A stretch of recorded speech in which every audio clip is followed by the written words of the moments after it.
I'm Rick Reed. I'm the territory manager for the eastern half of Michigan. My counterpart, Kim Montague, made a very prudent call. She was getting flu-like symptoms, and I think the last thing you want to do at a health conference is have somebody coming into the room who's sweating and 101 fever. So I said, I'll stand in for you and do a quick introduction. So she sends her regrets, but Herman Miller is very proud to be part of this conference, and based on what I heard this morning, it sounds like some great information being shared. What I'd like to do now is introduce Lisa Stepanovsky. Lisa is a health officer and public health administrator for the Ottawa County Health Department, right over where Herman Miller is headquartered in the Holland area. Lisa actually began her public health career over 25 years ago. Since 2006, Lisa has provided executive leadership for the organization as the administrative health officer. Most recently, she served on the Michigan Public Health Code Advisory Committee and the Michigan Public Health Accreditation Efficiencies Committee. She was also recently appointed to the Michigan Public Health Institute Board of Directors and is the president-elect of the Michigan Association for Local Public Health. So Lisa is going to be your moderator today for this panel discussion, and I'll ask Lisa to please step up now. Thank you.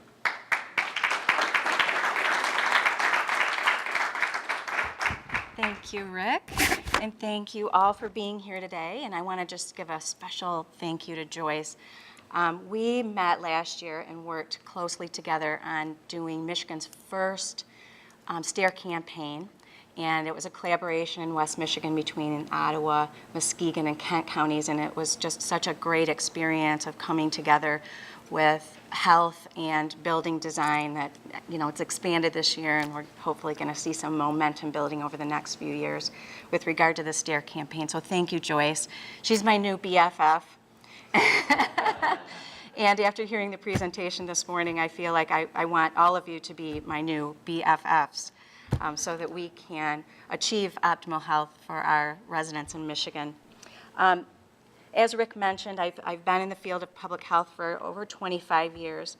Today, though, I'm representing the Michigan Association for Local Public Health, which is an association of over 45 Michigan health departments that share a common mission of promoting and protecting the health of Michigan residents. And I'm excited to create those new partnerships with all of you.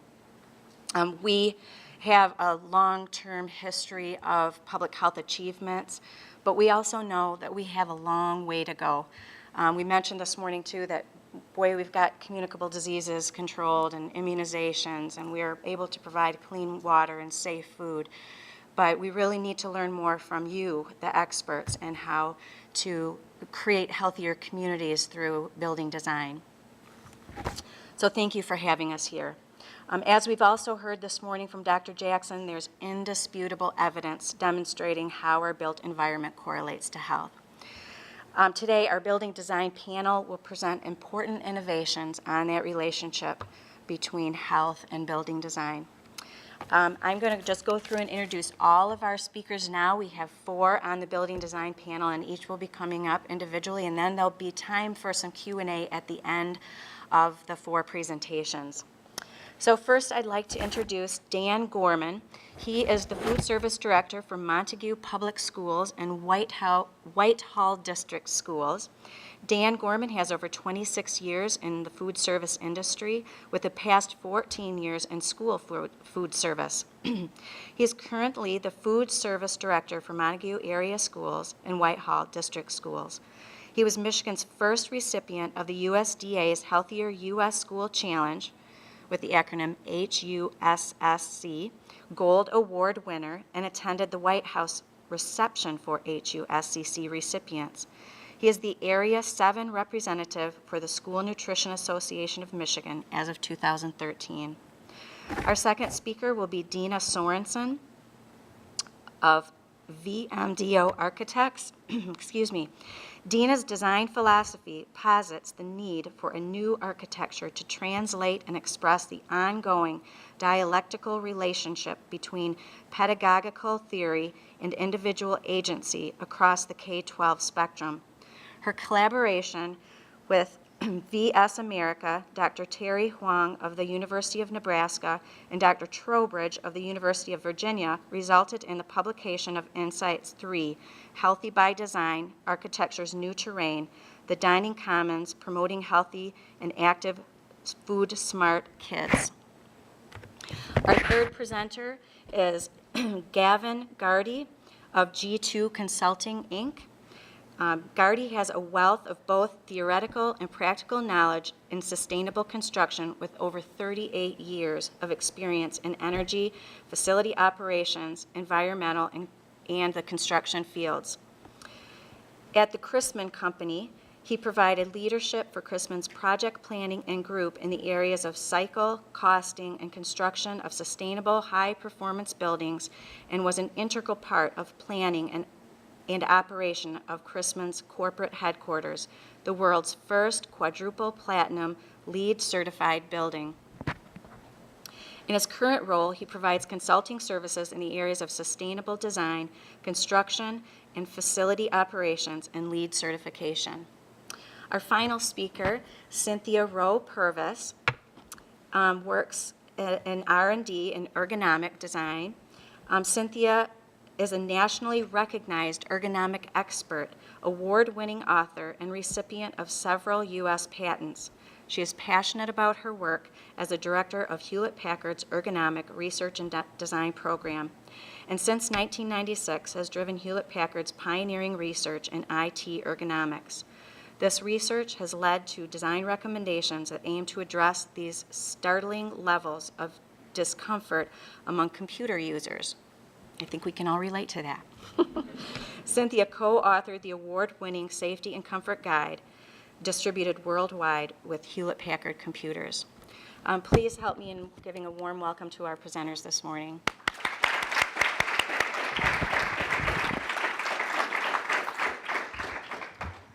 Well, good morning.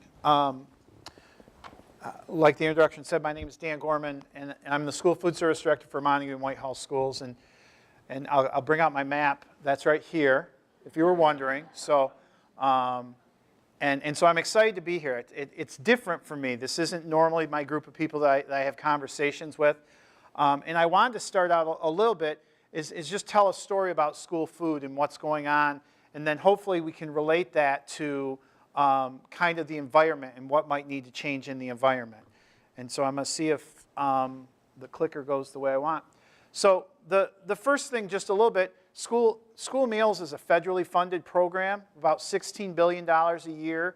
That's probably half the revenue that we take in. We also take in money from families and that type of stuff.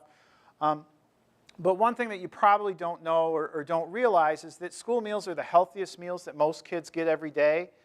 And that's not, and there's a couple things that do that. There's parts of what we serve and how it's designed, which I'll talk about with the portion size, variety, being nutrient dense. But the other thing is the rest of the school environment that kids have every day just isn't that good. You know, so we offer lots of fruits and vegetables. We have appropriate portion sizes, and the foods we serve are nutrient dense. And so it doesn't mean that we don't have lots of room that we can grow, but we're probably the healthiest meal kids get because just what they're getting other places just isn't that good. You know, most schools, and our schools, do a great job of offering a variety of fruits and vegetables. That's the easier stuff for us to do.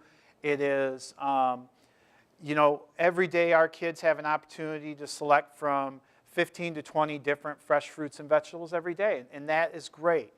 You know, but what we do in our program, this is our center of the plate a lot of times. You know, these are chicken nuggets, highly processed. Kids love them, really familiar to kids. And that's really an area, as I've been working, where I've tried to improve, and there's been some challenges. And so last year, we started a new program called Fresh Thursdays. We focused on our elementary school first. We worked with a local chef, developed some recipes. Chicken was going to be the main ingredient. We replaced in our elementary school any processed chicken that we served. So we didn't serve chicken nuggets, we didn't serve chicken patties, we didn't serve chicken tenders, and we replaced them with this these recipes on Thursday. And most days, when kids have a choice, there's a main item that they could choose, maybe a hamburger or sloppy Joe, and then there's a couple alternatives, and those are kind of like the safe go-to for elementary school kids. So it might be a turkey sandwich with cheese or a yogurt with string cheese. We really wanted to focus kids to eat these new items. So when we serve Fresh Thursdays, we have 3 items that are all the part of this fresh recipe. So if you're eating lunch with us on Thursdays, your choice is going to be to eat something that is that's one of our made-from-scratch recipes. And so there's a large commitment to this. We had to order in 24,000 pounds of chicken, raw chicken, to do this. We spent a decent amount of money. This is the first day that we worked with our chef and our cooks all worked together. This is picking chicken. For us to have enough of the raw product, we have to cook and pick from the bone 600 pounds of chicken a week. And it's really, it's kind of a mixed bag. We get a bunch of the staff together to do it every day, and they do it over a couple hours. And there's really kind of a community there where they talk and that type of stuff. But it's a lot to get that raw product that we have to have for that. And so these are a couple of the items. We have the black bean chicken taco salad, chicken quinoa with apples and cranberries. And we're, I'm really proud of these items. The food is really good. It's healthy. It doesn't have processed ingredients. And so we go to roll this out. And we did a lot of work, prepped families, did taste tests, really got it so we had it right. And there was a part of me that thought, you know what? This is going to be great. The kids are going to love it. They're going to cheer for me, and maybe I will be like Superman. Maybe I will be like Superman. But oh, no, that wasn't really what happened. And it's kind of like, okay, we're serving quinoa to these kids. It's really different to them. It's really a challenge for them. And we had to implement a policy of, it was called the crying policy. And so if you don't know lunch ladies love kids. And so they'd come to me and say, well, Johnny didn't want what we're serving. And it's like, but we're really pushing it. We really got to get to him. But he wasn't going to eat it. What were you going to do? And I said, well, and I'm like, okay, how do we balance this so we're not just kind of caving and going and back and getting, and it's like, was he crying? Well, no, he wasn't crying. It's like, if he cries, you get him whatever he wants. But if he's not crying, we're going with this. And so that was the boundary we had to set. And that kind of gives you that idea of the challenge that you have, with some of these things. And one of the things I really learned is the takeaway from this, and that I'll talk away, is that it's not just about putting healthy food in front of kids. You got to engage kids into the process that they're part of that healthy food. And it wasn't just enough that we put it there and that it's good, because it is good. And so I think a lot of the things that we can do, this kitchen is designed to take frozen food out of the freezer, put it on a tray, throw it in an oven, and serve lots of kids. And it is designed very well to do that. It's not designed to change anything. It's not designed to saute up vegetables. It's not designed to bring kids into the kitchen. There's a very small hood, so it isn't even like if we had money to purchase new equipment, we'd need a full overhaul of this kitchen to do anything different. And so those are kind of the challenges. And so what I want to talk about for the rest of my time is just a little bit what I see as health initiatives that are going on in the schools where facilities can help fit that to match that model of kids being engaged in their own change. And so the first one really is school gardens. We have greenhouses, we have school gardens, we do a lot of those type of things, and there's design that goes into that. Are we building a greenhouse that will go in there? Are there raised beds? One of the things as we've done this is, okay, we've got the garden and we've got the stuff to produce the food. How do we harvest it? How do we harvest it safely? Do we have, are we just taking all this produce and throwing it on a teacher's desk, or do we have a spot where it can be handled safely through the whole process? And that's in our schools where we do that, we have to design a hazardous analysis plan to take it from when it gets harvested till it comes into our kitchen. So we know that it's being handled in the proper way and that it's safe for our kids to have, because we don't want to have our school garden getting our kids sick. A lot of the things that's coming back is that whole cooking club and getting kids into the kitchen so they're doing the cooking. And this is a picture. We had a cooking club in our school, and in the final culmination of their efforts was they got to make homemade applesauce for all the kids. And they're using our big steam kettle to do that. But prior to this, all of their work was in a church kitchen, because kids need to learn to cook on equipment that they have at home. It doesn't help them to become experts on how to use a steam kettle, because when they're at home, they're not going to have a steam kettle to work with. And so the design piece of that is there enough flexibility where maybe we can move pieces in and out? Is there enough room that we can also make our kitchen a teaching kitchen? Do we have enough, when we build it, do we have enough hood space that we plan for the future? That just an empty space there that you can put stuff in at a lower cost. The other thing we've got is, as far as student involvement, student ownership, is making kids part of the new changes. This is a program we have called Oatmealicious. And this program has transformed oatmeal into the best breakfast of the week. And what we do in our part is we make plain oatmeal and we hand it to the kids, and then they go out here, and the kids behind the counter in kind of a Subway type station, they do toppings for the other kids. And so the kid can come up and you can get brown sugar and strawberry and banana, and you can get that all on your oatmeal with a little vanilla yogurt. And these kids operate it, and the amazing part about this is the kids really own this program. They do the advertising for it. They do the setup for it. We had a cart that was built for us that's out in the cafeteria that meets food codes, those type of things. The design part of that is, when you're designing a cafeteria and you're making sure you have enough space for all the kids to sit, what else do you have? Do you have room in there? And do you have room in there that you can do extra things? Do you have things like this that maybe you have a flexible serving line that you can change how the serving line looks to do stuff? But this, the kind of the anecdotal kickoff that this was a success for me was, I'm walking in the building and a kid walks in and says, oh great, it's oatmeal day. And as a food service director, that's like a big hug. I mean, it is just like, yes, yes, oatmeal day, And it's just, so really those type of things, and it's because kids are engaged and they're doing it and they're part of those changes.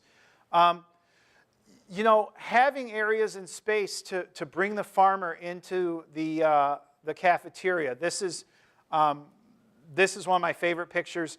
In Muskegon County last year, we set the world record for most kids biting into a Michigan apple at one time. Last October 24th, at 2:12 in the afternoon, we had over 19,000 people crunch into a Michigan apple. And what that does for me, and once again, that story of, people saying, wow, these are really good apples, and me say, well, gee, they're available every day at lunch. Bringing farmers in, and once again, that's the area. Do you have the space to do display cooking? Do you have the space where you can bring farmers into the cafeterias, or a space where you can do a mini farmer's market? Those type of things to really engage kids in where the food comes from. Having electronic display that makes that connection. Today we are serving Joe Farms green beans and have pictures of Joe's Farms. The other thing that's been brought up is, should school cafeterias also be community kitchens where people come in afterwards? Every day by 3 o'clock, my facilities are shut down and they're just empty. And could that be utilized by schools to really do that? And do we have, once again, it talks about that flexibility, teaching space to bring community members into that school. And I think a lot of times it's the goal of schools to engage community members and have them in there. And then the last thing that's really coming up all the time is the composting piece. And how do we do that? Where do we where do we have that set up? Is it designed for it? Is where the kids compost, is that closer to the educational spaces, or is that closer to the kitchen? Is there space in the cafeteria to do it? How do you get the recycling stuff out to that, and that flow is a challenge. And the other thing about this is, I'd say over the last 20 years, there's been a real move from real trays to styrofoam trays. And the reason, and I think that's the reason for a lot of others, it's cheap. Styrofoam is, it's the cheapest thing out there. And when you look at anything else, it's thousands and thousands of dollars. The cost of having an employee wash those trays is very expensive. But also what's happened as new design has gone is, we don't have the capacity to wash trays anymore. We don't have the dishwashers to do it. And the idea of, washing 400 trays by hand just isn't going to work. And a lot of those things, that's a major expense to have that change, and that would always have to be in kind of a design plan. And really the things that we've talked about to try to make that work is, it goes back to that student ownership.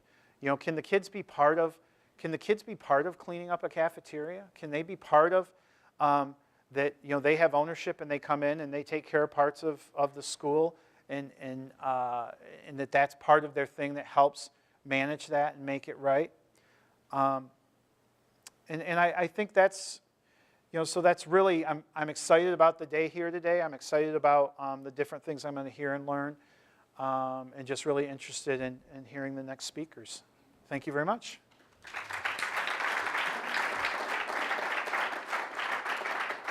And I don't know if I'm supposed to say this, but I think Dina's up next, and I want Dina to be my new BFF, and I've never met her, so.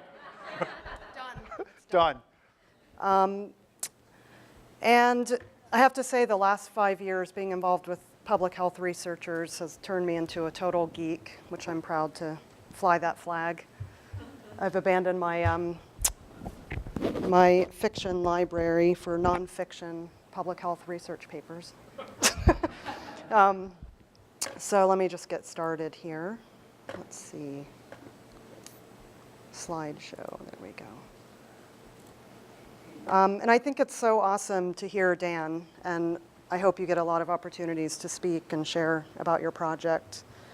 One discovery we've made in implementing change is food service directors are some of the hardest working people we know. They might be creative people, but having the time and the capacity to invent these beautiful programs for kids to take ownership of is really challenging for them. So it's inspiring to hear what Dan does. Kids don't have control over their environment that they participate in and that we create for them. So they interface with the built world that we create for them. And as Dick Jackson mentioned with adults, kids become our most vulnerable population to design for, and we design schools, and we take that pretty seriously. Can everyone hear me? No? Okay. So when it comes to obesity right now, there are potentially